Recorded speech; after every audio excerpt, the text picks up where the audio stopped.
Clifton D. Corbin was a business consultant with over 2 decades of experience when he left the office to become a full-time stay-at-home dad.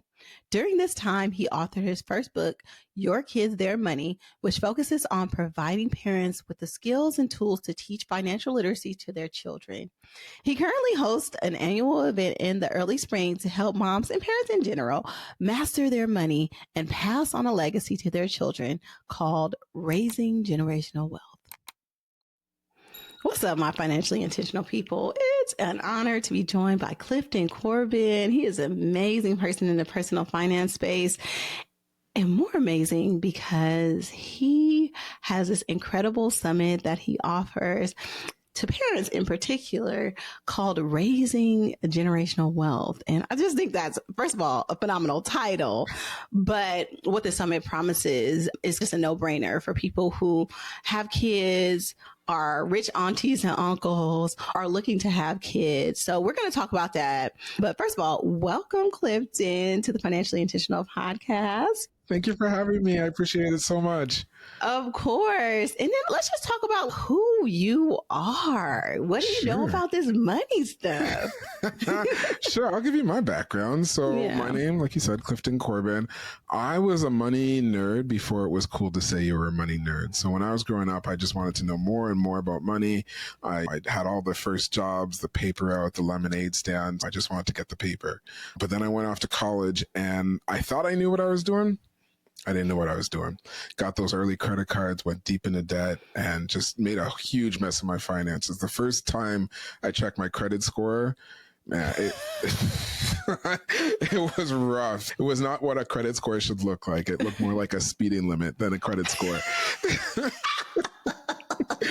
So I did the quick 180 and I said, okay, I need to educate myself. I need to learn what I thought I knew. I need to actually learn this. I need to learn how to put all the pieces of personal finance in my toolkit so that I can actually start having some of that financial independence that we all want to have. And then after I did that, after I was like, okay, I think I've got this. I think I understand what I'm doing. I'm like, how do I help other people avoid those mistakes that I made? Like, it's one thing to do for yourself, but it also we need to do for others as well. So my thing has always been helping young people, as young as possible, the kids in our lives, learn these lessons, all of these lessons, so that they, like I said, they can avoid some of those mistakes that I made. But to do, I need to help parents. So I'm an author. I've written a number of books. My first book, Your Kids, Their Money, is just that. It's a toolkit. It's a guide to help parents raise financially literate children. So I talk about all the different things that you should be talking to with your kids and how you can talk to them and the different games and activities you can do with them.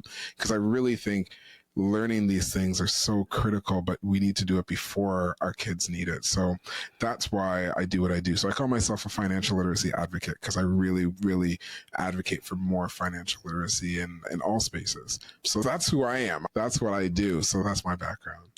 I love that. And I love the financial literacy advocacy, but more importantly, that you speak to these things before people need it. And that's what I love is like people think that they have to get to a certain point before they learn about finances. I thought for sure, like I have to make 6 figures first, then I'll figure it out. And I got there and I was just like, wait, but I don't even understand these basics. So I like had to backtrack. And that's the same thing, like how my platform started. It was just like, wait a minute, I should have known these things before I got here because it would have helped put me in a better position. And I was just like, I was already in debt. I already had all these kind of things. The same thing. I went to college at the same time with the credit cards being thrown at you. And my credit score was in the trash. Like all of these things that I had to learn like way too late. Yeah. And as parents, especially if you don't have a strong financial foundation, it is extremely challenging to raise financially literate kids because you're still like, well, I don't know how to figure this out. Like, how do I teach my kids this? And so I love what you're doing. One thing I do want to really highlight, and this is just because of my platform and people reach out to me every day and just, but I'm Canadian. Like, how do these things like apply to me? And you're Canadian, you're in Canada, but a lot of times some of the things that I talk about don't translate over or across that border. And so for you as a Canadian, how do you think your approach is different or similar to like my audience, who's mostly American? I'm going to say, but I Sure. do have a lot of Canadians, but they're just like, but where do I go? Yeah, no. So my audience, to be honest, my audience is mostly American as well, because, the basics of personal finance, they span borders, they span currencies. So it's not so much, do I invest in my 401k or RSP, which is the Canadian equivalent? It's, you need to be investing for retirement, right? It's, you need to make sure that you're not spending everything that you get once it comes in. You're putting some money aside, that pay yourself first mantra. Make sure you're putting that money aside so that it's able to grow while you're doing all the other things to maintain your life and your lifestyle. So the country context, honestly, I don't think it needs to apply. Again, there's going to be specifics, right? What specific account, or maybe this bank offers you a better rate than that bank. So there are certain things that come into it that are different when you go from one country to another. But really the fundamentals, as far as what should you be doing with your money and how should you be spending your money, and should you be focusing on retirement planning, or should you be focusing on debt reduction, or all these little pieces. Are you properly insured? All these pieces of personal finance, it doesn't matter what side of the border you live on. It's really just making sure that you're doing the things in a hopefully systematic approach to get you to your financial goals, because none of this stuff happens quickly. But if we're not intentional with what we're doing, then it doesn't happen at all. Exactly. And I love that, because a lot of times that's one of the barriers that people just artificially put in front of why they don't do the things. Well, you know what? I'm not Canadian, or I'm not American, so these things don't apply to me.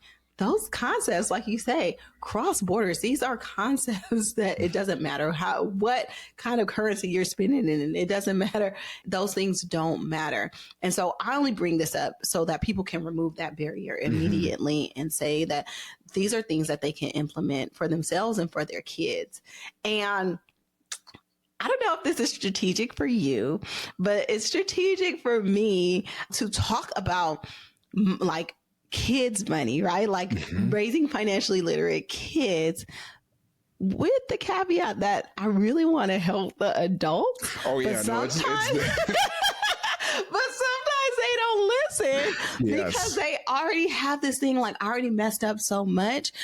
I don't have any hope, but I can do it for my kids. Exactly. And so I'm like, okay, let me show you how to do it for your kids. But I'm really doing it so that I can teach you that it's like a sneaky back door.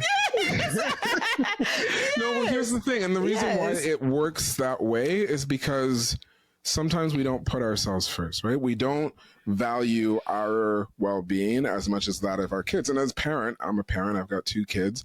They're my why. They're the reason I do almost everything I do, is because I want to set them up for success. I want them to have hopefully a better life than the life I lived. And that's most parents, right? That's why we have our kids. We want them to hopefully experience better than what we had. Using your children as a why is a great reason to start saying, okay, if I want to teach my kid, if I want my kids to understand money more than I did, then I'm going to have to start understanding some money myself. I'm going to have to start getting some of these concepts, which is actually part of the reason why I'm doing the event, which we'll get to, I'm sure. But it's a great way to say, how do I overcome this barrier that's been keeping me from learning? And it's because there's this greater purpose, that of our kids. There's this greater purpose that is drawing me to learn and me to educate myself, to learn the things that I didn't learn at a younger age. And I think it's a generational thing as well, in that there's a whole generation, mine and older, we didn't talk about money. That's not something we talked about in the family. It was taboo. You're just like,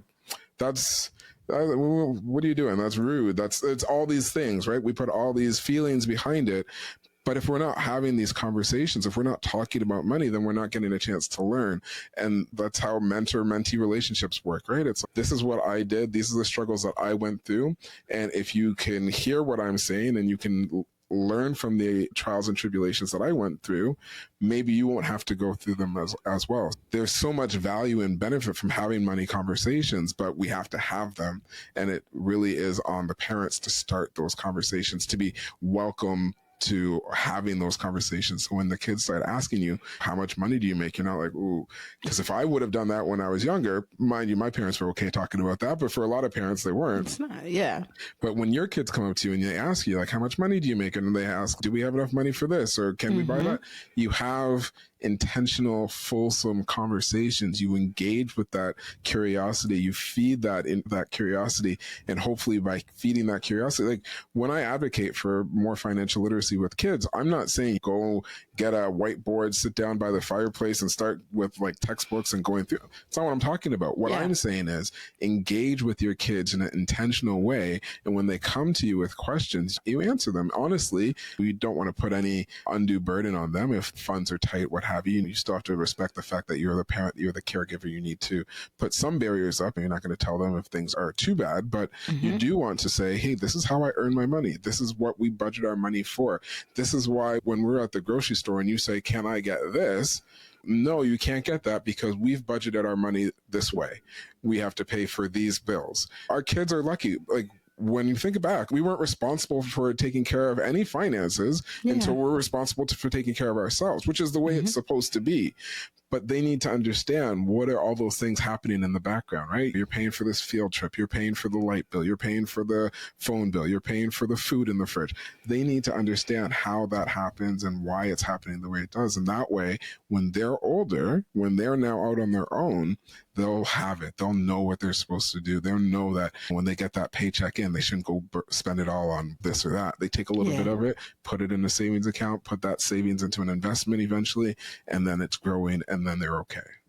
And I want to emphasize that those lessons that they get from you for having those conversations are the ones that stick. It's not like the conversations that they have in economics class that maybe stick. It's those like seeing those applied lessons. Like they see, okay, now I know how much money you make. Now I understand how much the mortgage, the rent is.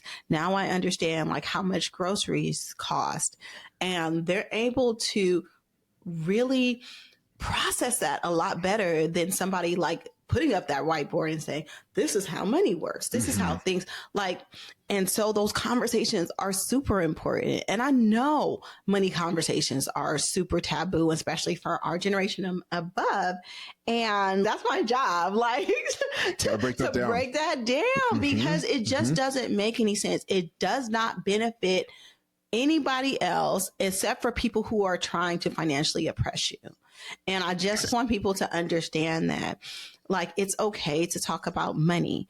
It's okay to share those things. It's okay for your kids to ask those questions. And it's not an insult. It's because they're just truly trying to understand how money works. And especially now, like with us growing up, we had paper money. We had to go to the store. If our parents sent us to the store, you bring back that change and you better bring back the right amount of change. So you used to know how to count. My daughter, I sent her to the store. She uses a credit card. She just knows that, she just knows that the money comes from somewhere. And unless I have those conversations, like she won't know. And my kids are really young and my oldest is 10 and she's just now starting to understand and see, okay, mommy, you didn't go to work tonight. If you don't go to work, does that mean you don't get paid? And if you don't get paid, what does that mean? So does this mean that we're not going to be able to eat? Does that mean that we can't do this? Does that mean this? And I'm like, that is a very good question to ask. The processing. Exactly. But it's because she's had to listen to me talk about money for all these years. And so now it's starting to click. And I've had these conversations since she was about 3, right? But now, and it takes that long. And so I love that. I feel like you're starting at the perfect place because number one, it's not taught in our education systems. No. I know there are people that are proposing it and putting it into schools, but still, even if it is in those situations, it's not going to be the same as having those conversations in your household where they can see the effects of how money is coming in and coming out. Yeah, I think these are so powerful. I think having these conversations will shift these parents' relationships with money. And I think that's the most important thing. And we are so inundated with messages around consumerism and spending and all these kind of things that it's hard to change that switch in your head. That is more about, let's talk about like building wealth and what that really means, and shifting those conversations around not just not being able to afford something. It's about what can this money do for us as a family. Right. And so I think those conversations lead to that, and having those conversations over and over and over break that cycle of like consumerism that our kids are inundated with right now. All the time. Everywhere they go. My 1-year-old went on my phone and knows that the McDonald's app is where she gets French fries. Okay? It's everywhere. It's everywhere. Yeah. No, it's ads everywhere. When I was growing up, I watched a basketball game. I'm watching a basketball game now. There's ads on the court. There's ads on the jerseys. Everywhere. It's everywhere. Everywhere. Ads on the basketball net. It's everywhere. And it has to be our responsibility to change that. And so that's why I love that you have put together this summit that gives a whole lot of people voices to, and a whole lot of different experiences that people can learn from in order to raise money smart kids, in order to have these conversations, to normalize these conversations, because oftentimes you can't hear it from just like one person, and you need to hear these messages over and over again. So let's talk about the summit that you have, why it's important, and why it's a no-brainer for parents to partake in it. Sure. So the summit, it comes from a lot of the conversations we were just having, where I spoke to so many parents and I tried to encourage them to talk to their kids about money. And the comment that kept coming back over and over again is, how do I start talking to my kids about money if I don't feel comfortable with money? And I was like, okay, I hear you. I'm going to do what I can to help resolve that. So that's what the event is. It's really an event to help people start feeling more comfortable with their money wherever they are on their money journey. So whether it's you're dealing with some debt, student debt or credit card debt or what have you, I've got you. If you're starting to think about, how do I start taking this money that I've started to save? What do I do with it? You want to start talking about investing? I got you there too.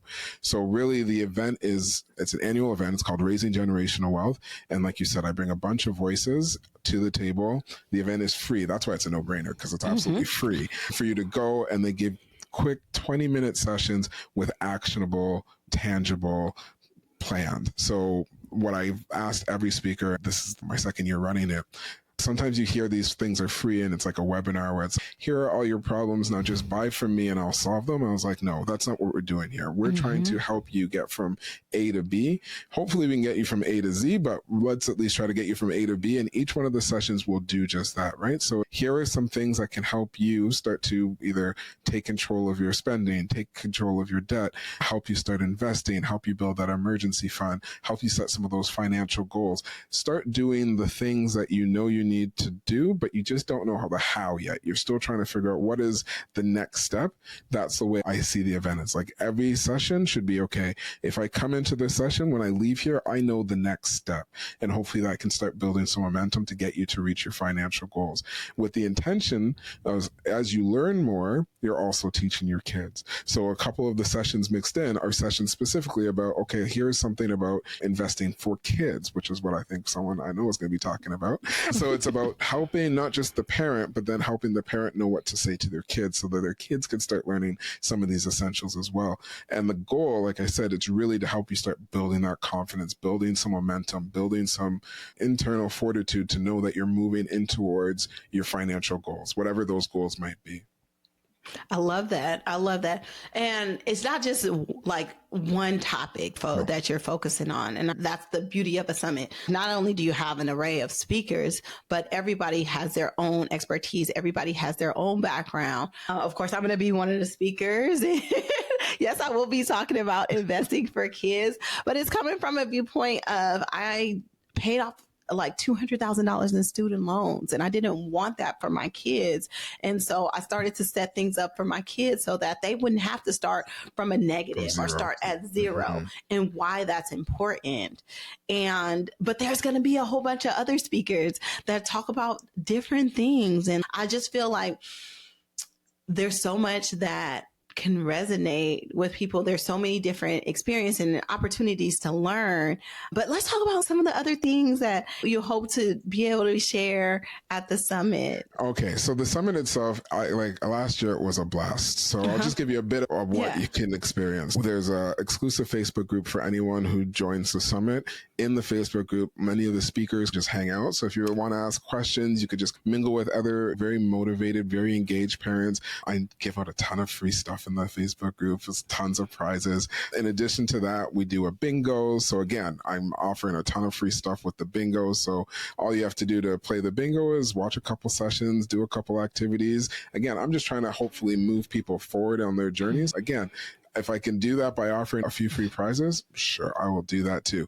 So there's bingo, there's the Facebook group. I'm going to be doing a live Q&A session. So if you have questions, like specific questions, I'm going to gather a bunch of the speakers together and they will be part of a live Q&A session so that you can get your questions. So that's the thing too, right? Like sometimes it's not just about watching. Sometimes you just need a question answered. So the Facebook group, you can ask questions in there and some of the speakers will respond to that. Or you can attend the live Q&A session. The speakers will be able to respond to the questions there. And then again, each of the sessions will be tailored to help you move yourself forward on your financial journey. So just like I said, I try to do, it's tricky, right? Because there's so many different places that you can go because there's so many different pieces of personal finance that you could tackle.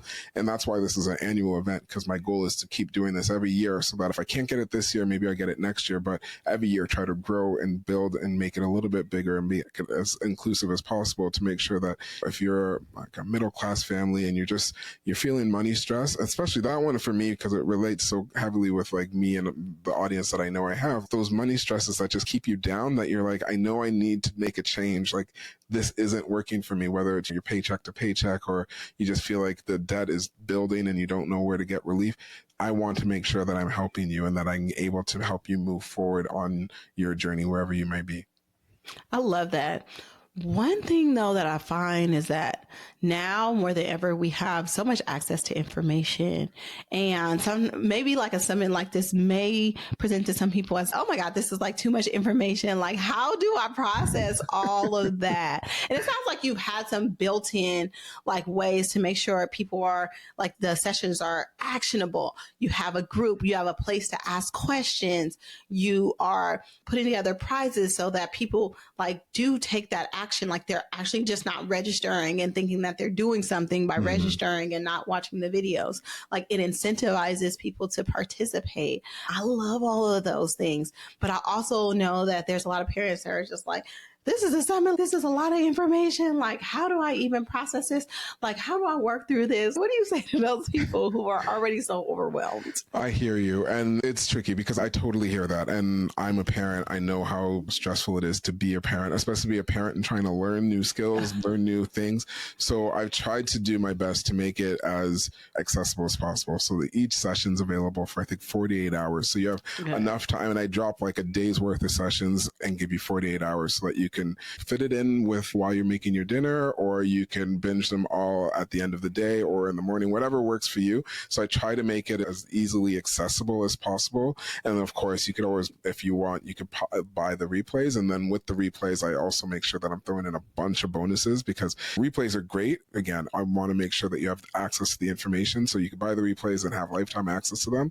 But if you buy the replays, then you also get a bunch of other bonus materials. So there'll be some courses there. There'll be some workbooks there. There'll be the transcripts and all the slides will be there. So it's a bunch of other material along with it. So if it does feel overwhelming, which I know, I understand, sometimes it can feel overwhelming when you've got 20 plus speakers all giving sessions on things that you really want to know more about and understand. So I try my best to make sure that even if it's that time of the week isn't working for you, or you just life starts lifing at you, you can buy the pass and then you can have access to it for life and then come back to it later if that makes more sense for you.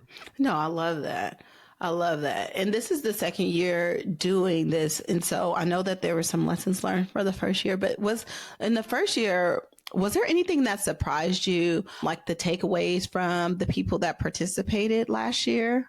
The speakers or the audience? The audience. From the audience, I was so this is just me because I'm a tech guy, and I just assumed. I was like, I'm going to be on deck dealing with customer service complaints, and there's going to be some glitches here and something like that. It was so smooth. I'm not trying to pat myself on the back or anything, but honestly, that was the biggest surprise for me, because I was just in my head, I was like, I'm going to be fielding emails this whole time as people are trying to get to something and they can't get to it.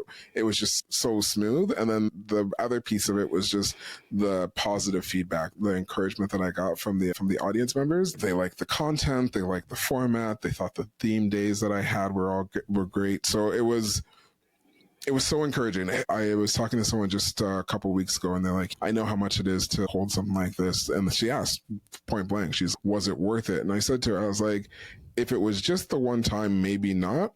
But then when I got all the feedback and I realized this is something I'm going to be doing again and again, I was like, it's totally worth it. Because I got some feedback from people they said it changed their lives. And I'm like, that feedback like that, you're a creator, you do your podcast, you have all your products. We don't always hear anything. We put it out there and it goes into the ether and you hear nothing back. You're like, I hope that was helpful. I really want this to be helpful. But I actually was able to get some feedback after the event. I did a satisfaction survey, and the feedback was overwhelmingly positive and folks really liked it. And I was like, okay, now this is something that I'm committed to doing again and again. No, I love that. Was there anything in particular from the speakers that you heard? No, it wasn't anything specific. Okay. It was the one that comes to mind is a friend of mine who I'm hoping I can pull him back in after he made this comment. He said to me, he's like, it was his first time participating in something like this. And he's, I didn't know what I could have gained from this. I could have had I recognized what you were doing, how amazing this event was going to be, I could have made this so much more valuable for me as a speaker. If I told more people about it, if I would have maybe committed to offering a few more products for the pass or what have you, I could have made this into a huge success story for me as a creator, as a therapist, just as a finance person in the space. So I was like, I hear you. Maybe I'll just have to pull you back. So he didn't get in the first one, and I'm like, maybe we'll get you in the second one. So It was more just, and I get that. Like, it was something that for him, it was new. Some folks have done these before, some haven't. I try to get, like I said, and you made the comment earlier, I try to get diversity of voices. So I try to get folks who've been in this space for a very long time and some folks who have been in it for a little bit less time, so I can help them start building up their voice and give them a platform to share what they know. So I'm doing my best to, again, give a platform for diversity of voices, because I think we all have something to add to the space. Everyone's going to take something differently as a speaker, but as long as they're offering valuable content to the audience, they always have a place in my event. And I have participated in summits like this, and I find them valuable because typically you get in front of people that you're not typically in front of. And it's encouraging to like get the feedback from people. I've never heard this before. I didn't even know that this was possible. And so I love participating in these things just for that. Like, I love sharing my story. I love sharing wins. I love sharing actionable things that people can do. And so I love this format of teaching because it just exposes you to so many people that you just can't reach any other way. And so I love this as an avenue to get information out. But then as a parent, I'm just like, man, these things should be prerequisites, like in your prenatal classes, like before you become a parent. Like, I wish. We joke about how there's no manual for parenting. This is what we need in the manual. If there was a manual, we need this to be a section. Yes, definitely. And so, like, I encourage everybody who's a parent, aspiring parent, or someone that, is a rich auntie or someone that needs to benefit from this information to share these kind of summits, because they're life-changing. The information, I'm sure the information, even if you don't do everything, you could do one thing from all of the sessions and it changes your family's financial trajectory. Exactly. And so just to have the opportunity to have so many touch points to do that, so that it relates to whatever part of life that you're in, is super impactful. And so I just love that it exists. I love that it exists. I love that this is a tool for people to use. Now, I want you to talk about timelines, like Sure. actually like what people can expect, how they can use the information. How do you think that they can best implement it in their lives? Sure. So as far as the event itself, the event's going to start on April 30th. It'll be April 30th, May 1st, May 2nd. Each day, like I said, I'll drop a bunch of videos. Those videos will be available for 48 hours.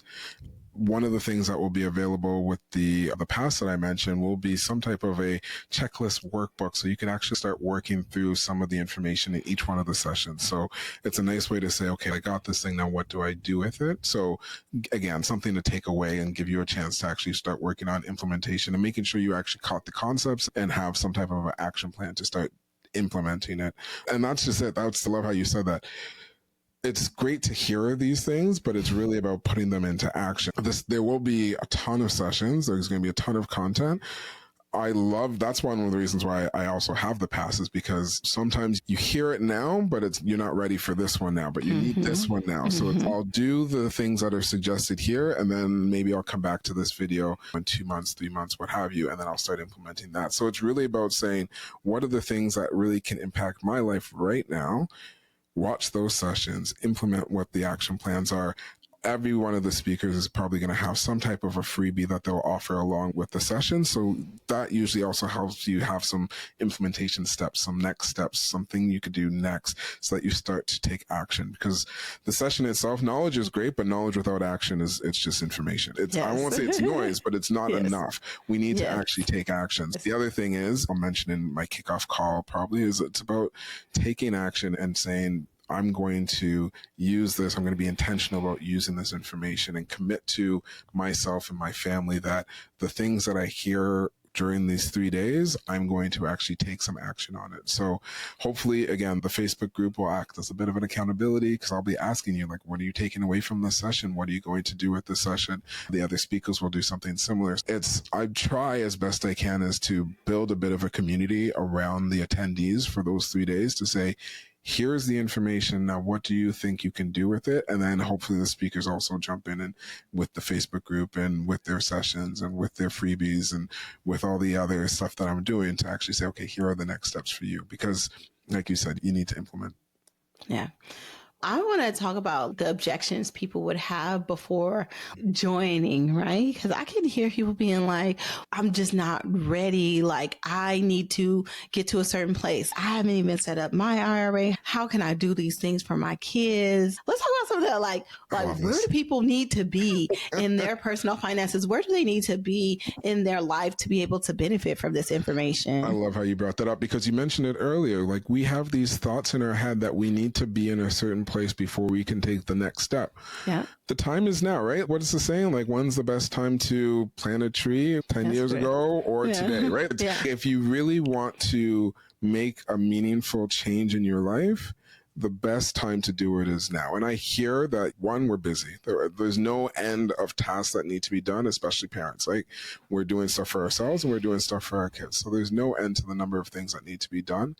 But we need to take time. We have to take time to work on us, because no one else is going to do it, right? No, everyone's going to be pushing stuff on us every day, whether that be a boss, a child, a partner. Like, we are constantly going to be bombarded with more and more things to do. But if we're not taking a time out of our lives to say, no, this is a moment to better myself, then we won't be able to move ourselves forward. So I hear you with regards to busyness and time, but you need to prioritize yourself, right? If we're the only ones who can prioritize ourselves, so I'm saying do it, to prioritize yourself. And I'm saying 3 days. 3 days is not a big ask. And in those 3 days, I'm not even asking for the full days. I'm saying take a couple minutes out of those days. If you need to watch the sessions on 1.5 speed, watch the sessions on 1.5 speed.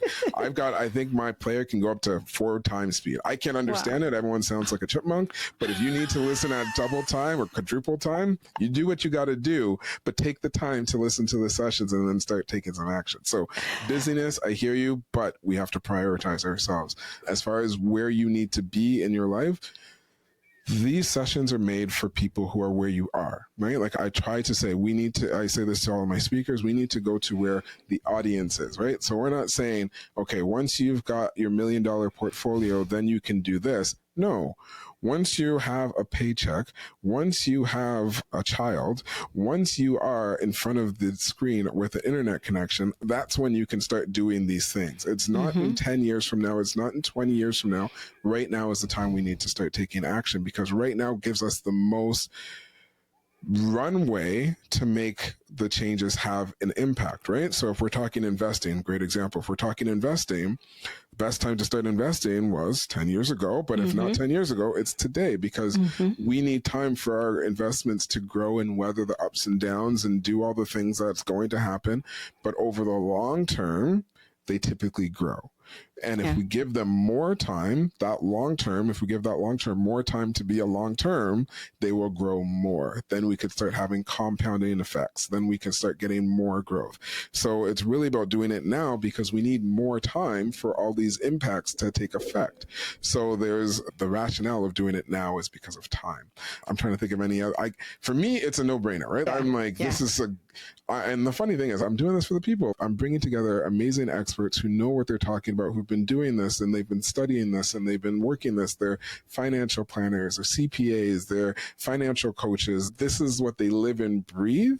So that if that's an objection, as far as I don't know who's going to be, like, these are people who live and breathe this information, and what they live and breathe to do is help and support other people. Those are the only people that I have come to my summit. I don't have the crypto bros come to my summit. Like that's just not what I do. So if you're in it to make some quick cash and figure out a quick money making scheme, don't come, because I'm not, there won't be anything like that for you. If you're looking for an opportunity to, pay down some debt and start increasing your net worth and hopefully build up an investment so that you can retire one day and so that your kids can go to school one day and so that you can reach financial goals that, in my opinion, are realistic, this is the event for you. But if you're hoping that this is a make money quick and then I'll be in this MLA, no, that's not what this is. I'm not a part of any of that. Yes. I'm about slow, methodical, do the work, and then get the results. But you have to take the time to focus on yourself. And that's the type of people I have coming to my event. I love that. I just want to say it. Nobody is coming to save you. And these things that we talk about are things that do take time. However, once you start to implement it, it's crazy. It's just like when I set off on my path to pay off $1 million in debt, which is like this whole clickbaity kind of story. Like, I set off on this path and I just knew I needed to put one foot in front of the other. I did not see the finish line. But guess how fast I paid off that $1 million in debt, just because of the intentionality. It was in under 3 years. It was gone. And so it takes time, but probably not as much time as you think. But it's not get rich quick. It's about starting now and taking those steps. When I share about my daughter's investment accounts, like, people are like amazed at how much she has, like, in our 529. And that's just because it's her oldest account. I have contributed more to her later accounts than I did with her 529. But it's because I started that when I was 3, because that was the first account that I knew to start saving for college for her. And so even though I stopped investing in that account years and years ago, it continues to grow and grow and grow and grow and grow. And there's no amount of money right now I can put in that account that's going to outpace the rate of the growth, because I just decided to start. And that's where I just want everybody to be, like, just decide to start. And this summit is a great place to start. It's going to give you that great foundation of knowledge that you need. And another thing I think people get caught up on is that they think that they need to know all of this stuff and know it like the back of their hands before they get started. No, you don't. You need to get started and you learn along the way, and you're able to refine things along the way. So don't let that analysis paralysis or that thing like, I have to consume all this information before I'm ready, stop you from taking action. We're all going to give you steps that you can do right now to get started. My step is going to be easy. Open this account. This is how you do it. This is how you do it.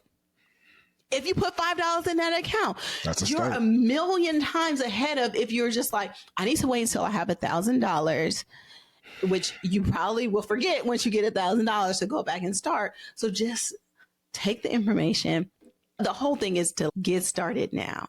I agree. Get started now. Don't let your fears, don't let your indecision get in the way, or whatever things you have internalized about money. A lot of people have money trauma that they haven't overcome, and it stops them from doing things. In recognizing all of those things is not going to heal until you take intentional action. And this summit in itself is a platform where you have the information and the tools that you need to get started. So again, just like you, it's a no-brainer for me that everybody should participate in this. It's nothing that's holding you back. So where do people get all the information? How do they join? Do they have to wait to start like getting this information? Like how? Great question. Yes. Okay. So the easiest way to go is, so you'll have a link, I'm sure, attached to this pod. And if they can't go to that link, then they can go to raisinggenerationalwealth.com. But I would encourage you to go to your link, just because I want to know who's coming from you. Because I want your people to be your people. Yeah. So go to the link. The summit's called Raising Generational Wealth. It starts April 30th of 2025, but it's an annual event. So you can order, if you hear this in 2025 after April, check back next May or next spring for 2026 one. But April 30th, May 1st, May 2nd, I'll be dropping the videos on each of those days. You can also check me out. You can go to cliftoncorbin.com. That's my website, and that's where I have most of my information as far as how to help teach your kids about money. I'll probably have a session at the summit as well. You can check out my session there. I also have a resource that I offer parents as well. It's just a, let's say, fun activity book for kids. It's at kidsmoneyworkbook.com. Sometimes you just want to give your kid a little something to work on and figure out some fun money activities to do, and maybe give yourself a break while they work through it. So you can go to kidsmoneyworkbook.com and you can get some activity sheets. But as far as the event goes, Raising Generational Wealth, April 30th, I hope you come. It's absolutely free. There's no cost to attend all the sessions. It's going to be wonderful. It's going to be amazing. I'm super excited for it. Naseem, I'm super excited for you to speak at it. So it's going to be great. So as far as community in the Facebook group, does it just open and close with the summit, or do people have access to it longer? So it's meant specifically for the summit. So it'll run during the week of the summit. It runs actually from the time that we start promoting the summit. So about 2 weeks before the summit starts, the Facebook group will open. And then about a week after the summit ends, the Facebook group will be closed down. But during that time, there's activities in there. It's a good time. So 2 weeks before April 30th, which is about April 14th, April 15th, the Facebook group should be open and hopefully live in there. Yay. I'm excited. All good things coming in April, okay? Besides your taxes being due. So you guys, I'm going to have all the links in the show notes. Please click through my link to get to the summit so that Clifton knows that it's coming from me. But yeah, I'm excited for the summit. I'm excited to see you all there. I know you'll get some great gems from it. And yeah, I hope to keep on doing this because I am committed to making sure you guys know this information, especially now. I think this is a time where we really need to get intentional about our finances because we see a lot of tomfoolery going around surrounding us. And yeah, you might be a little bit insulated from it in Canada, even though there is some talks about crossing this border. I'm laughing, but it's because I'm like, very, very scared on the inside. Exactly. All you can do is laugh. The only thing we can do in situations like this is to make sure we're in a financial position to be able to make some changes if we need to. It's a version of the Serenity Prayer, right? Like we're watching all these things happen all over the world, but we only have control over so much. We have control over our family. We have control over our finances to some degree. So I encourage folks to, I'm not saying shut out the rest of the world, but focus on the things that you can make a change in. And you can change your financial trajectory today by making changes. So while there is, like you said, a lot of stuff going on, we do have some control. And it's the things that we can control, we should work to better. Exactly. And this summit is going to give you the tools to change that locus of control. So I appreciate that. I appreciate you, Clifton. It's been an amazing conversation. Love it. Can't wait for the summit and can't wait for everybody else to join us there. So thank you. Thank you.